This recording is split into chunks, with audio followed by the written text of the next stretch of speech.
Welcome back नाजरीन। हम बात कर रहे हैं कि जो असम्बली में हंगामा आराई की सूरत हाल आज देखने में मिली है।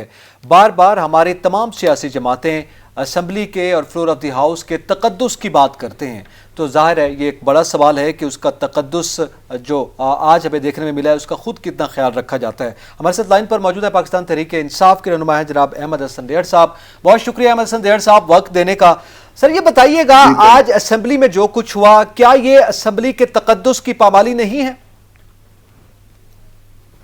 सर मैं ये समझता हूं कि इसमें मैं आपकी बात से मुत्तफिक हूं, लेकिन मैं आपको ये कहना चाहता हूं कि यहाँ पे एक सिस्टम ही शुरू से ऐसा राइज है कि जिसके तहत जो पॉलिसी मेकर्स हैं ना, वो अवामी नुमाइंदे होने चाहिए, जबकि यहाँ पे हमेशा जो पॉलिसी मेकर हैं वो अवामी नुमाइंदों की बजाय ब्यूरोक्रेसी है।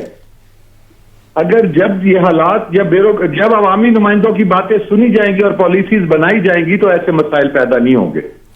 अहमद हसन डेहड़ साहब, सज्जाद तरीन बोल रहा हूं। मुल्तान के 6 MNA 11 MPA हैं, सिवाय आपके किसी ने यह नहीं कहा कि मुल्तान में जो है जनूबी पंजाब का सेक्रेटेरिएट बनना चाहिए। इसकी क्या वजह है? सर मेरे बयानात यही आ रहे हैं, पिछले आप शुरू से यही आ रहे हैं।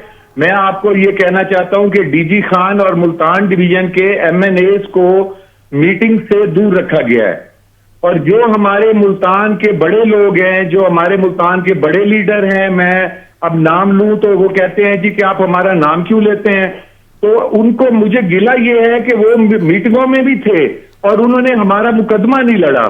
बतौर MNA मेरी ये गिला है अपनी हुकूमत से कि जब ये फैसले किए जा रहे थे, 7 लाख का मैं नुमाइंदा हूं, मेरे साथ 5 MNA और बने हैं मुल्तान से, हम में से सिर्फ एक MNA को मीटिंगों में शामिल किया गया है जो कि वजीर खारजा है, बाकी किसी को भी शामिल नहीं किया गया।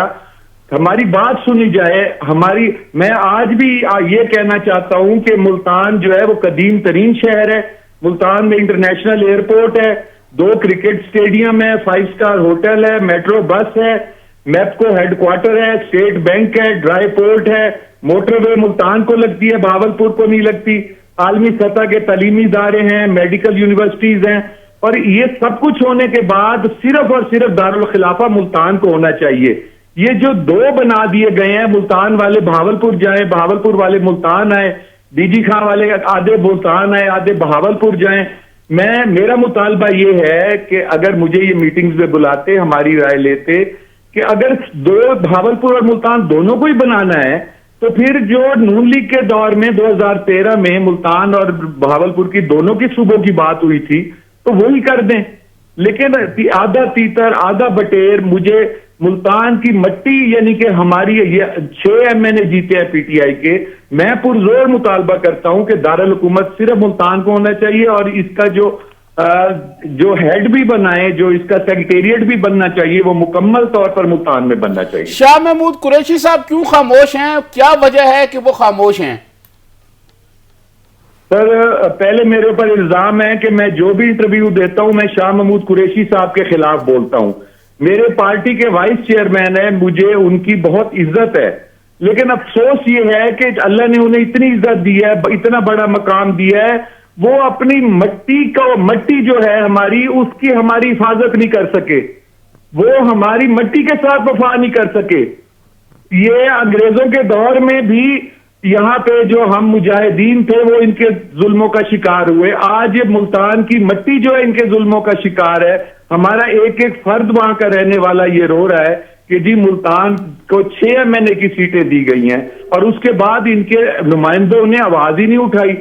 तो मुझे तो ये है कि बुलाया ही नहीं गया मीटिंग्स में, ना मुझे इतना इन्होंने अथॉरिटी दी है कि हमारी राय ली जाए। लेकिन मैं इस बात पे आज भी ये मुतालबा करता हूं अपनी पार्टी से, अपने वजीर आजम से, कि खुदा के लिए 6 सीटें मुल्तान में हम जीते हैं, खुदा के लिए मुल्तान को दारुल हुकूमत बनाए, मुल्तान को मेन सेक्रेटेरिएट बनाए, इसलिए कि अगर मुल्तान की मट्टी का कर्ज अदा ना किया तो कल को PTI से कोई वफा नहीं करेगा। 6 की 6 सीटें मुल्तान में देने के बाद अगर आप भावलपुर में सेक्रेटेरिएट बनाते हैं या कोई दफ्तर बनाते हैं, तो कल को PTI के साथ कोई जिला, कोई वफा नहीं करेगा। इसलिए मैं पुरजोर मुतालबा करता हूं अपने वजीर आजम से, वजीर आला से, अपनी पार्टी से कि मुल्तान में सारी सहूलतें मौजूद हैं। बहावलपुर में अभी जो इन्होंने भेजा है, वहां पे जो चीफ सेक्रेटरी जो भेजा है, उसको दफ्तर की जगह नहीं मिल रही थी, कई दिन तो बेचारे वो भटकते रहे हैं। तो ऐसे हालात में आप बहावलपुर में वो कर रहे हैं, तो मैं बिल्कुल इसके लिए पुरजोर मजम्मत करता हूं और पुरजोर मुतालबा करता हूं अपनी हुकूमत से कि चाहे मैं सारे MNAs में से एक MNA हूं, चाहे मैंने जिस दिन से अर्तुगरुल देखा है, मैंने ये फैसला किया कि मैं हक और सच के रास्ते पे चाहे अकेला हूंगा, मैं लड़ता रहूंगा। मलिक तो साहब, मेरा यही मुतालबा है। आप कह रहे हैं किसी ने मुतालबा नहीं किया, आप पिछले कई महीनों की प्रेस क्लिपिंग्स उठा के देख ले, मैंने हमेशा यही कहा है कि मुल्तान में ही हेड होना चाहिए और ये हम डिजर्व करते हैं और मुल्तान की मिट्टी के साथ वफा करते हैं। मलिक साहब, मुल्तान के MNAs की ये शिकायत है कि सिर्फ वजीरों के काम हो रहे हैं, मुल्तान के MNAs के काम नहीं हो रहे हैं, उनको ब्यूरोक्रेसी कोई पूछती नहीं, कोई लिफ्ट नहीं कराती। इस बारे में आपकी क्या राय है? सर, ये तो आपने हमारे दिल की बात कर दी है। बात यह है कि हमारे जो वहां पे वजीर हैं, वो अपने काम ले लेते हैं, ब्यूरोक्रेसी से गलत काम भी ले लेते हैं। उसके बाद जो है उनको मना करते हैं कि जो हम जैसे MNAs हैं उनके काम किए ही ना जाए।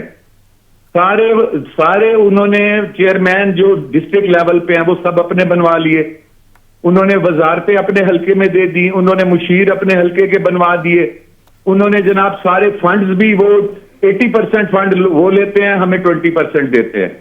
तो इस तरह का वहां मैंने खान साहब से ये सारी बातें की हैं, मेरी पिछले दिनों मुलाकात हुई है, उन्होंने मुझसे वादा किया है कि हम आपको इंसाफ देंगे, आपके हल्के में इंटरफेरेंस नहीं होगी।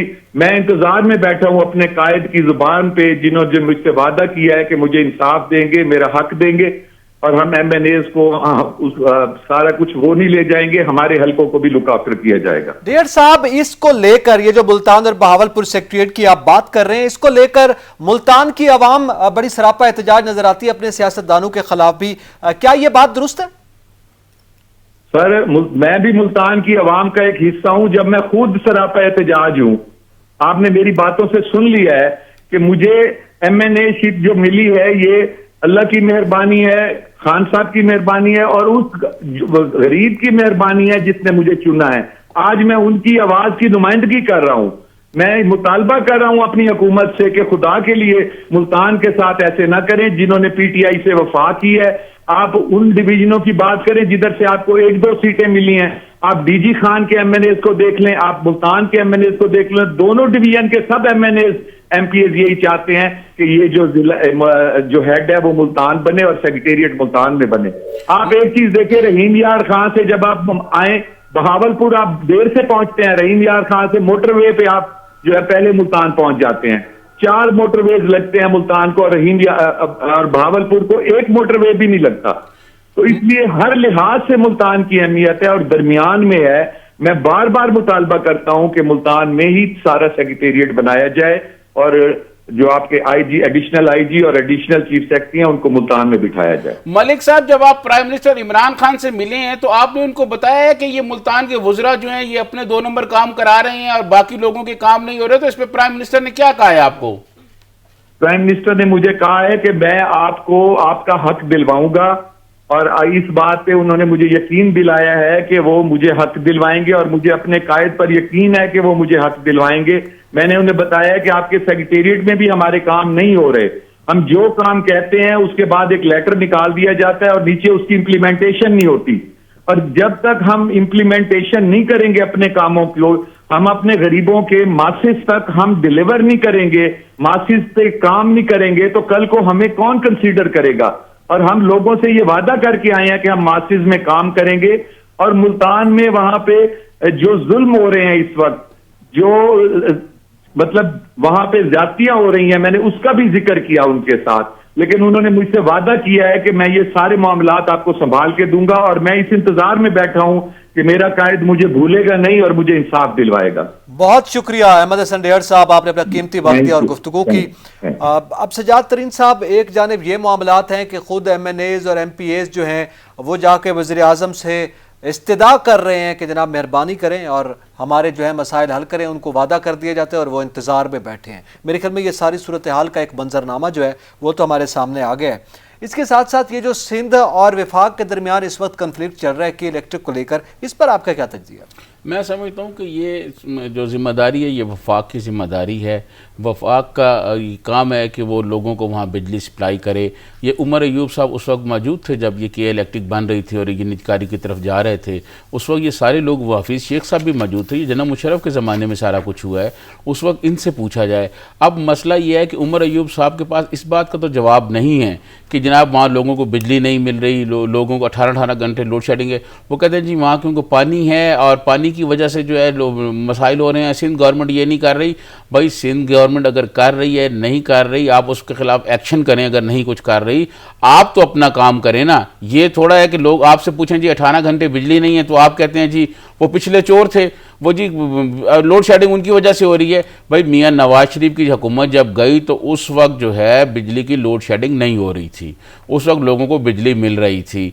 अब क्या वजह बनी है कि 18-18 घंटे लोड शेडिंग हो रही है, जबकि प्राइम मिनिस्टर इमरान खान ने तो ये कहा था कि लोगों के साथ नाइंसाफियाँ नहीं होगी, लोगों के साथ किसी किस्म का जुल्म नहीं होगा।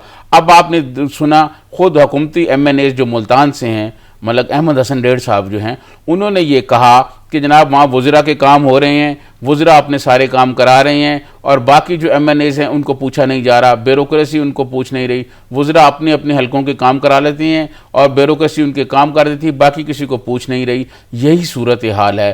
प्राइम मिनिस्टर इमरान खान ने गवर्नेंस को बेहतर बनाना है, MNAs का काम नहीं हो रहा, तो आप ये बताएं नकी साहब के आम गरीब आदमी को कौन पूछेगा। यही सूरत हाल है। कराची में जब बिजली का मामला आता है, कराची में लोड शेडिंग की सूरत हाल होती है, तो वो कराची गवर्नमेंट और कराची के मसाइल के बजाय वो दूसरे इश्यूज पर आ जाते हैं। जी सिंध गवर्नमेंट ये कर रही है, सिंध गवर्नमेंट वो कर रही है। बाबा आप बिजली तो उनको दें, अगर उनका कोई स्ट्रक्चर ठीक नहीं है, उनका अगर सिस्टम लोड नहीं उठा सकता, उसको बेहतर बनाने के लिए वफाक क्या कर रहा है। कराची में जो वफाक की तरफ से शुरू किए गए हैं मंसूबे, उनकी निगरानी वहाँ के MNAs से कराई जाए, MPA से कराई जाए, लेकिन वो मुकम्मल तो किए जाए ना। वो मेट्रो कराची कहाँ गई, वो बाकी मंसूबे कहाँ गए। वफाक तो अपने करे, अगर वफाक अपने करे तो फिर बाद में कहा जाए जी सिंध गवर्नमेंट वहाँ सफाई नहीं कर रही या वहां से कूड़ा क्रिकेट नहीं उठाया जा रहा, फिर उन पर आप जो मर्जी इल्जाम करते आज उमर अयूब साहब ने यह कहा है कि एक तो वो 200 मेगावाट एक्स्ट्रा बिजली देंगे के इलेक्ट्रिक को, और इसके साथ साथ उन्होंने ये कहा है कि ना सिर्फ ये होगा, 2 नए मंसूबे पावर हाउसेज जो हैं वो वहाँ पे बनाए जाएंगे ताकि वहाँ की ज़रूरियात पूरी हों। ये दूसरा मामला था। और तीसरा उन्होंने एक सवाल उठाया कि क्या वजह है, अब ये वज़ीर तवानाई ये सवाल कर रहे हैं कि क्या वजह है कि के इलेक्ट्रिक जो है वो मुआहदे पर अमल दरामद नहीं कर रही। देखें यही वो बदकिस्मती है। ये उमर अयूब साहब, ये हफीज़ शेख साहब, ये आधी से ज़्यादा जो टीम बैठी हुई है, ये उस वक्त जनरल मुशर्रफ के साथ थी। ये उस वक्त जब ये मुआहदे हो रहे थे कि जनाब इस तरह सप्लाई होगी, कराची के लोगों को इस तरह बिजली मिलेगी, तो उस वक्त पीपल्स पार्टी के जो अरकान असम्बली में थे वो सरापा एहतजाज थे कि ऐसा ना किया जाए, इससे बहुत लोगों के मसाइल होंगे।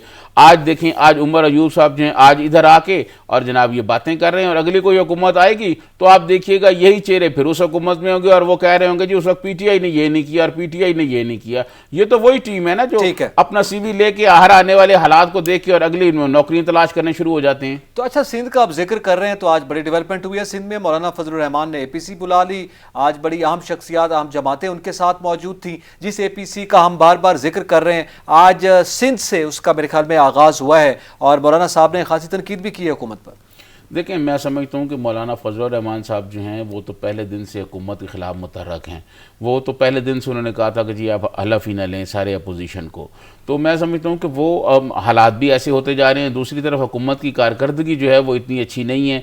महंगाई, गुर्बत, बेरोज़गारी से आम आदमी परेशान है। तो माहौल अब ऐसा बन रहा है और उस माहौल को ज़्यादा बेहतर बनाने के लिए, हुकूमत के ख़िलाफ़ एक नया मोर्चाबंदी शुरू करने के लिए मौलाना फजलुर रहमान साहब मुतहर्रक हैं। और मौलाना फजलुर रहमान साहब ऐसी शख्सियत हैं कि जिनकी रिस्पेक्ट तमाम अपोजिशन की जमातों में है। तमाम अपोजिशन जमातों वाले उनका एहतराम करते हैं, उनकी बात सुनते हैं और उनकी बात पर अमल करते हैं। और उनकी शख्सियत ऐसी है कि वो सारी अपोजिशन को एक प्लेटफॉर्म पर जमा भी कर सकते हैं। यही वजह है कि वो APC उनकी कामयाब रही है और सारी सियासी जमातों की जो अपोजिशन में है भरपूर शिरकत रही है उसमें। मौलाना फजलुर रहमान ने कहा कि एक अंडा नहीं बल्कि पूरा टोकरा जो है वो बाहर फेंकना होगा।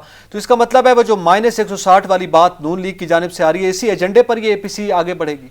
देखें, बात यह है कि बात जब प्राइम मिनिस्टर ने खुद ये कहा कि जी -1, तो उसके बाद ये बहस तो चल निकली है ना। अब अपोजिशन जो है वो अपना हिसाब लगा रही है, हुकूमत अपना हिसाब लगा रही है और वो जब कहते हैं जी -1, जब आप एक दफ़ा कहते हैं जी -1 तो फिर अपोजिशन के पास तो मौका मिल जाता है ना, फिर अपोजिशन की मर्जी है उस 1 को 60 तक ले आए, 160 तक ले आए या जितने तक ले आए। अब यही है कि अब वो सारे जो हैं वो मौलाना फजलुर रहमान साहब कहते हैं कि सभी माइनस करें। तो ये अब मेरे ख्याल में हुकूमत पर ये जो मुतालबात हैं, इस तरह के मुतालबात हैं, ये सियासी दबाव तो बढ़ेगा। आने वाले दिनों में आप देखिएगा कि सियासी दबाव और बढ़ेगा जी। लेकिन इसी पर ये जो सियासी दबाव बढ़ा है तो जाहिर है ये तो एक तवक्को थी कि एक बड़ी एपीसी जो है वो सामने आएगी, क्योंकि इससे पहले कोई जो आज जिस एपीसी का जिक्र किया गया है, जब मौलाना फजलुर रहमान मिले हैं और गुफ्तगू की है, उसमें बड़ी क़यादत उस तरह से नज़र नहीं आई। नहीं, मेरे ख्याल में ये जो एपीसी थी ना, ये कोई आल पाकिस्तान नहीं थी, ये सिंध की सतह पर थी। तो सिंध की जो पॉलिटिकल पार्टी हैं उनकी तमाम जो सूबाई लीडरशिप है वो उसमें मौजूद थी, उनसे बातचीत की है, उन्होंने मशावरत की है। ये असल में सारी मशावरत हो रही है जो आल पार्टीज़ मियाँ शहबाज शरीफ और बिलावल भुट्टो के दरमियान जो एक बड़ी आल पार्टीज़ होगी जिसमें मुल्क भर की तमाम टॉप लीडरशिप शामिल होगी।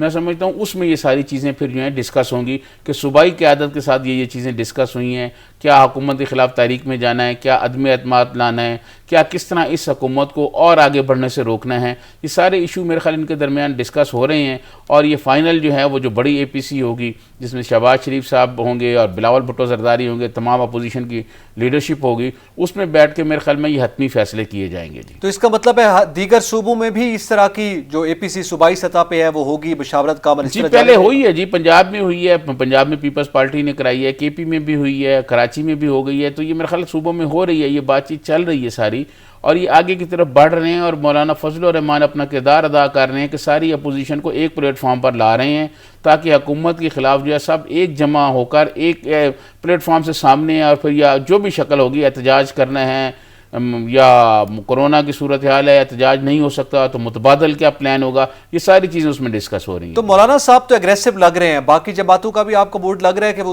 उसी सतह पे उसी पिच पे खेलेंगे?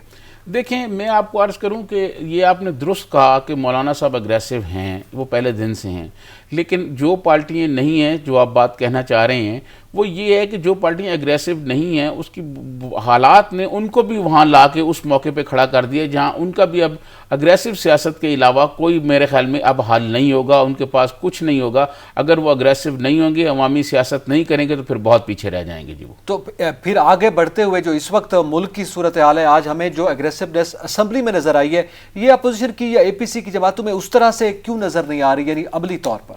नहीं, देखें, मैं आपको बताऊं, अपोजिशन जो असम्बली की सूरत हाल है वो ज़रा मुख्तलिफ है। जो अपोजिशन में एपीसी है उसमें ज़ाहिर है यकीनन वो को आपस में एक दूसरे से लड़ेंगे नहीं, वो मशावरत से बात करेंगे और एक आदमी प्रेस कॉन्फ्रेंस करता है। असम्बली में जो सूरत हाल बना दी गई है, जिस किस्म की मुराद सईद साहब गुफ्तगू करते हैं या अली जैदी साहब गुफ्तगू करते हैं, उससे आप फिर ये तवक्को ना करें कि अपोजिशन आपको फूल पेश करेगी। अपोजिशन फिर इसी तरह ही करेगी, आज जो कुछ हुआ और जो एक खातून MNA ने जो कुछ किया ये फिर ऐसे ही होगा। मैं ये समझता हूँ कि ये तलखी बढ़ेगी, इसका नुकसान हुकूमत को होगा क्योंकि खसारे में हुकूमत रहेगी, स्टेक पर हुकूमत की चीज़ें लगी हुई होती हैं, अपोजिशन की नहीं लगी होती, अपोजिशन तो सियासत कर रही होती है जी। आज मौलाना फजलुर रहमान ने एपीसी के बाद जो गुफ्तगू की मीडिया से, उसमें उन्होंने कहा कि ये नहीं है कि हम ये नहीं चाहते कि 5 साल ये हुकूमत पूरी करे क्योंकि ये तो आवाम को बद्दुआ देने के मुतरादिफ है। आपको लगता है कि ये कहीं डिफरेंस ऑफ ओपिनियन कहीं पे नजर आ रहा है या मौलाना फजलुर रहमान का अपना एक एजेंडा है जो तमाम जमातों को साथ लेकर इस पर चलना चाहते हैं? नहीं, देखें, मैं आपको अर्ज़ करूं, बात यह है कि हमने कल भी बात की थी, इस हुकूमत को अपोजिशन से कोई ख़तरा नहीं है। ठीक है, अपोजिशन जमा भी हो जाए, सब कुछ हो जाए, तहरीक अदम एतमाद भी ले आए, बेशक इनके खिलाफ उसका अशर वो चेयरमैन सेनेट वाला होगा, लेकिन ये हुकूमत खुद इतनी गलतियाँ कर रही है, ये इतनी गलतियाँ कर रही है कि अपोजिशन वाले लोग कुछ करें ना ये करें, ये हुकूमत खुद अपने वापसी के रास्ते बना रही है। इस हवाले से गुफ्तगू कर लेते हैं। हमारे साथ लाइन पर मौजूद हैं ANP के मारूफ रहनुमा जाहिद खान साहब। जाहिद साहब, बहुत शुक्रिया, आपने अपना कीमती वक्त दिया। आज सिंध में जो एपीसी हुई, जाहिर है उसमें आपकी जमात भी शामिल है, शाहिद सईद साहब भी मौजूद थे, क्या कुछ तय पाया है आइंदा के लिए? देखिए जी, ये तो मौलाना बदमान ने आपको मालूम है कि हर सूबे में बुला रहे हैं लोगों को, यही जो हुकूमत की कमजोरियां है या हुकूमत की नाकामियां है वो बताते हैं, क्योंकि इस वक्त अपोजिशन, ये हम सब अपोजिशन का हिस्सा है और उसने मौजूद किया है, तो जाहिर सूबाई सतह पे था तो हमारा सूबाई सदर उसमें गया है। फैसले तो आपको पता है कि मरकज करते हैं, तो अब इसके बाद जब एपीसी होगा तो उसी में फैसले होंगे, लेकिन ये मोबिलाइजेशन कर रहे हैं और ये अच्छी बात है, ये एक अच्छी उसने प्रेशर शुरू किए मौलाना फजल साहब ने, और इतने सारे पॉलिटिकल पार्टीज को बुलाती है और सारे जो मसाइल है इस वक्त मुल्क की, महंगाई है, बेरोजगारी है, हर एक चीज में मुझे समझ नहीं आते कि इमरान खान के लोग आपके चैनल में बैठ के कहते कि इमरान खान करप्ट नहीं है, तो करप्ट क्या होता है? करप्ट ये होता है कि जो भी माफिया है उसकी वो सरपरस्ती करता है, चाहे वो सीमेंट की हो, चाहे आटे की हो, चाहे चीनी की हो, चाहे पेट्रोल की हो, मतलब कोई भी ऐसा चीज नहीं है कि जिसको सरपरस्ती नहीं कर रहे। फिर इन्हें हर एक चीज, अगर अभी सीमेंट महंगा कर दिया, उधर से 20 रुपए की डाल करते हैं तो उधर 80 रुपए का महंगाई का हो जाता है। तो वो सारे उनसे मिले हुए हैं, ये बहुत बड़ा माफिया है, उसके सरदार इमरान खान है। उस हुकूमत को, ये मुल्क को जिस तरफ लेके जा रहे, सजा दी ये सजा तरीन साहब, ये आपको पता है बर्बादी का रास्ता है। और इसमें जो हमारे सेलेक्टर थे उनका भी जिम्मेवारी बनती है कि क्या एक ऐसे बंदे को इस कौम के ऊपर मुसद्दद क्या है कि जिसको खुद पता ही नहीं है, चलाने की दूर की बात है, उसको तो अयाशी चाहिए। देखिए ना, अभी वो वहां पे आपके आदमी चीफ तो गया था गिलगित बल्तिस्तान पे, तो ये तहकीमी गया हुआ था इधर अयाशी करने, तो ये सेवक गवर्नमेंट का काम होता है, आर्मी का काम होता है। तो जब ऐसी सूरत हाल हो मुल्क का, ना आइन हो ना कानून, किसी को नहीं मानते, मीडिया पे कदम लगाते हैं, कोई खबर आती नहीं है, तो इससे बात तो नहीं बनेगी। लेकिन इसके नीचे जो लावा पड़ता है, हमेशा के लिए आपने देखा कि कौमें फिर इस लावे ने बर्बाद किया है, तो इसी तरह इमरान खान इस कौम को बर्बाद करने में जुड़ा हुआ है और इसके लिए अपोजिशन का जो किरदार है वो अदा करना चाहिए। ये कोई बात नहीं होती कि आपने जिस तरह आपने उसमें कहा कि ये सेनेट का नाकाम हुआ, नाकाम होते रहते और जो नाकाम करने वाले वो समझते कि क्यों, किसने क्यों नाकाम किया।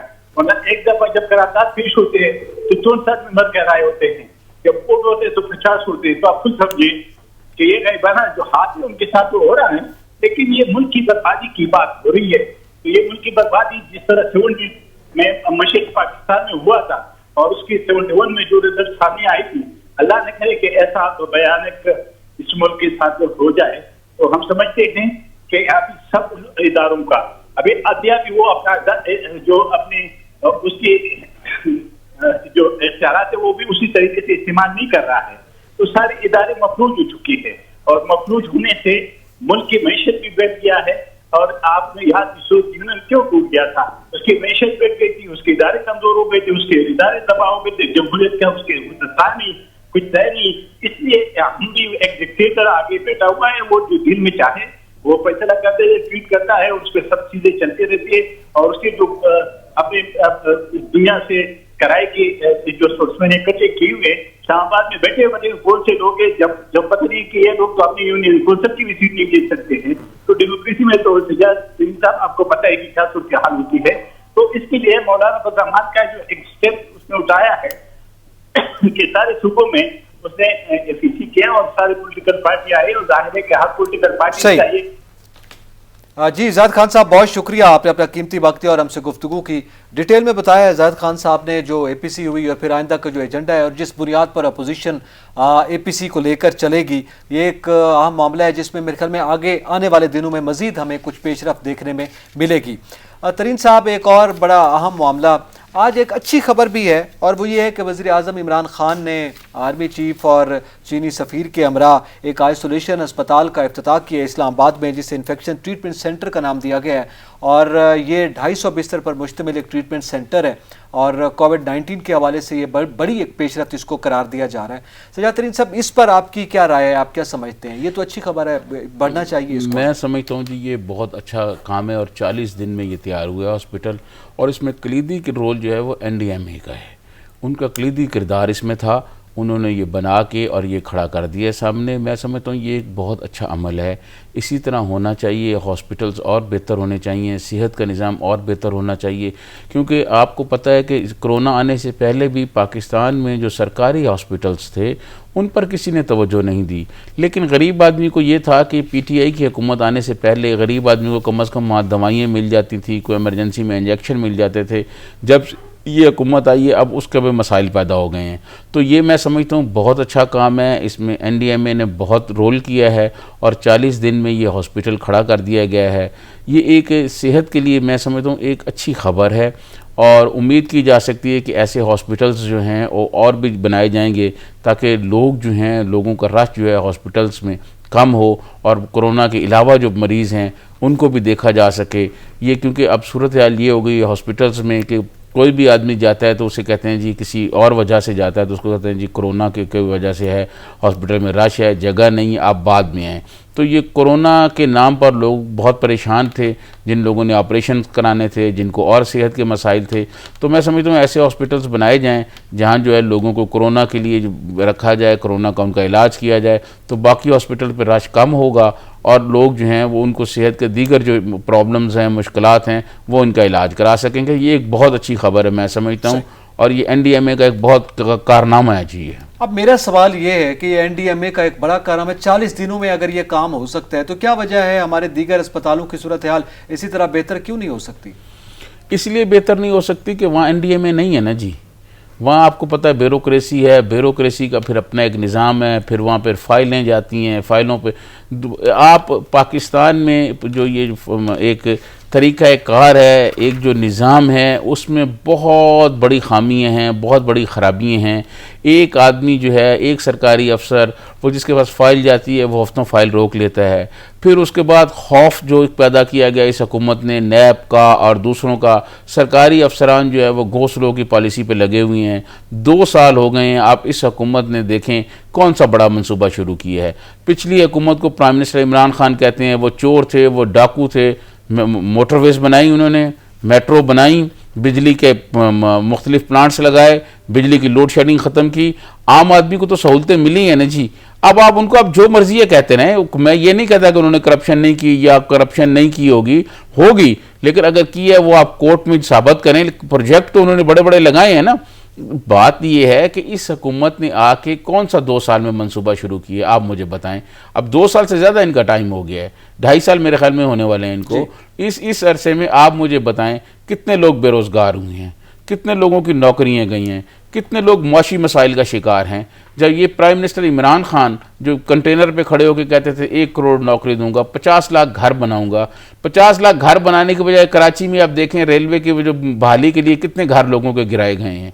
तो मैं ये समझता हूँ कि जो पॉलिसियाँ इन्होंने कही थी कि हम आएंगे और ये पॉलिसियाँ लेके आएंगे, सूरत हाल तो उसके बरक्स जा रही है। लेकिन इस तमाम सूरत हाल के बावजूद मैं समझता हूँ कि ये जो अच्छा काम हुआ है हॉस्पिटल वाला, ऐसा काम होना चाहिए ताकि लोगों को कम अज़ कम सेहत के हवाले से कोई मुश्किलात पेश ना आए। ये एक काम ये हुआ है और इसके साथ साथ एक और बड़ी पेशरफ्त होने जा रही है, और वो ये है कि तालीमी इदारे 15 सितंबर को खोलने का ऐलान किया गया है वज़ीर तालीम शफ़क़त महमूद साहब की जानिब से। और वो भी उन्होंने कहा है कि अलबत्ता सितंबर और अगस्त के पहले और तीसरे हफ्ते में बहरहाल सूरत हाल को मज़ीद देखेंगे। तो ये इकदाम आप समझते हैं कि इस सूरत हाल में एक अच्छा इकदाम है, क्योंकि बहरहाल तलबा की तालीम का भी हर्ज है और जो मुख्तलिफ स्कूल्स के बिलखुसूस प्राइवेट स्कूल्स के लोग हैं वो भी मुसलसल ये मुतालबा करते नज़र आ रहे हैं। देखें, मैं आपको अर्ज़ करूं कि ये जब ख़बर मैंने देखी तो मेरी बहुत जो तालीम के माहिरीन हैं उनसे बातचीत हुई। उन्होंने कहा कि बच्चों की तालीम का इसमें तो कोई ख्याल नहीं कि नुकसान बहुत ज़्यादा हुआ है, और ये हुकूमत ने जो ऑनलाइन सिलसिला शुरू किया ये बिल्कुल नाकाम गया है। ये चंद बड़े शहरों के अलावा बाकी जो छोटे शहर हैं वहाँ के बच्चों के लिए कोई ऑनलाइन क्लासेस का तसव्वुर भी नहीं है। जो ख़ास तौर पर अभी हम बात कर रहे थे अपने जनूबी पंजाब की, जनूबी पंजाब में ये आप बजाएं डेरा गाजी खान, राजनपुर, जामपुर, ये जो इलाके हैं, इसी तरह का और मियांवाली है। प्राइम मिनिस्टर का हल्का का मैं दर्जनों मरतबा ये कह चुका हूँ, प्राइम मिनिस्टर के हल्के में तो टेलीफोन के बोस्टर नहीं है। प्राइम मिनिस्टर के हल्के में टेलीफोन कॉल आप किसी को करें तो 2-2 घंटे कॉल नहीं मिलती। तो ये जो ऑनलाइन क्लासेस का सिलसिला था वो बिल्कुल नाकाम हो गया है चंद शहरों के अलावा। उसके अलावा बच्चों के ये यकीनन तालीम का नुकसान हुआ है। लेकिन दूसरी तरफ कोरोना है, छोटे बच्चे हैं, वो जब जाएंगे क्लासों में बैठेंगे उसका क्या तरीका कार होगा, इसको भी देखना होगा। क्या 40 तादाद रखी जाएगी या 20 रखी जाएगी, 20 एक दिन बुलाएंगे, 20 अगले दिन बुलाएंगे। ये मैं समझता हूँ कि SOPs क्या तय होते हैं, ये उनको देख के फिर हम आगे बात कर सकेंगे। फिर अभी उन्होंने कहा है सितंबर का कहा है, अभी दरमियान में टाइम है। अल्लाह करे कि मौला और पंजतन पाक के सदके इस कोरोना का जो प्रेशर है वो कम हो बल्कि ख़त्म हो, ताकि बच्चे जो है स्कूलों में जा सकें और आसानी से तालीम हासिल कर सकें, उनको कोई मसाइल ना पेश हो। अभी यही कहा गया है कि ज़ाहिर है पहले हालात देखेंगे, अगर हालात ठीक हुए तो मशरूत तौर पर यह बात की गई है तो फिर तो ये खोले जाएंगे। लेकिन अभी इंतज़ामी दफातर जो हैं वो खोले जा सकते हैं तालीमी इदारों के। देखें, वो इंतज़ामी दफातर तो उनके मेरे ख्याल में कहीं के खुले हुए हैं, बच्चों को फ़ीस स्लिप तो आ रही है, वहाँ वो भेज रहे हैं और पूछ भी रहे हैं कि जी आपने पैसे जमा कराए हैं नहीं कराए। ये तो उन दफातर के खुलने या ना खुलने से मेरा नहीं ख्याल कोई इतना फ़र्क पड़ेगा।